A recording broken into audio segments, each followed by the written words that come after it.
Жүк ташуучу жеңил автоунаалардын узун кезеги чоң капка өткөрмө постунда орун алууда. Бул маселени чечүү үчүн Кыргыз Республикасынын президентинин Талас облусундагы ыйгарым укуктуу өкүлүнүн биринчи орун басары Талантбек Эдилов жеринде кабар алды. Мында жүк ташуучу жана жеңил автоунаалар башаламандык менен кезекке турушат. Бул жагдай айдоочуларга жана жүргүнчүлөргө бир топ ыңгайсыздыктарды жаратат. Элге кыйын болуп атат. Өтө эле кыйын болуп атат. Муну азыр силер кеч келдиңер көрбөдүңөр. Эмнеде жаш балдар менен жылганыбыз эртең саат 5тен бери 3 метр, 4 метр. Эң жаманы ушу границада турган жаман болуп атат. Мына башаламандык.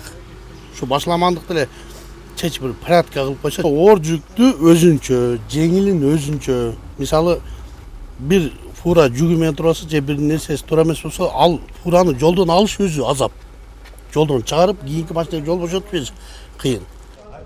Чоң капка өткөрмө постунан өтүүчү жүк ташуучу жеңил автоунаалар иретке келтирилет. Ал үчүн номер 48 жол тейлөө ишканасы тарабынан 150 чакырымга эки тараптуу бетон тосмолору орнотулат.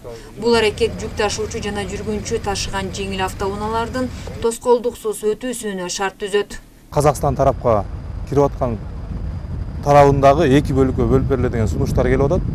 Бир жагына грузовой, бир жагына жеңил машина өтүүчүдөй болсун деп. Коюлган 60 парапеттин ортосун 1 метрден ачып, алыстатып коюп туруп, андан ашып чыккан парапетти аркы жагына экинин ортосуна коюп берели деген сунуштар берилди. Жана кошумча тазалык маселесин чечүү боюнча ушул ар бир жылдырылган немелердин ортосуна, парапеттердин ортосуна мусорный ящиктерди, челектерди орнотууга biz өз сунушубузду бердик. Бүгүнкү күндө макулдук алдык. 10 күндүн ичинде Кудай буйрса коюп бүтүрөбүз деп пландап атабыз. Мындан тышкары чоң капка өткөрмө постунда мыйзамсыз курулуштарды жылдыруу аракети да көрүлөт. Жол жээгинде тизилген соода түйүндөрү жолду тартып, айдоочуларга кыйынчылык жаратат. Азыр тапшырма берилди.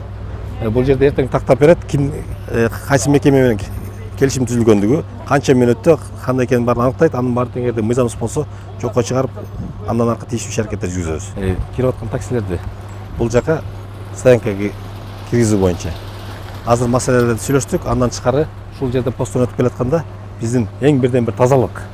Ушу тазалык маселеси боюнча эртең мына азыр тапшырмалар берилди. Ушул жерде ишембирликтер өтөт.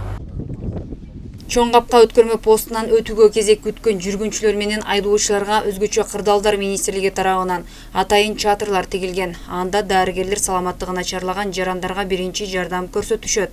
Белгилей кетсек, облус жетекчисинин тапшырмасына ылайык чоң капка өткөрмө постунун тегерек четин жана андагы айдоочулардын кезек күтүүсүн иретке келтирүү алдыдагы 10 күндүн ичинде ишке аткарылары айтылды. Чолпан Сабитова, Чыңгыз Бокошов, Зина Ахматова, Манас району.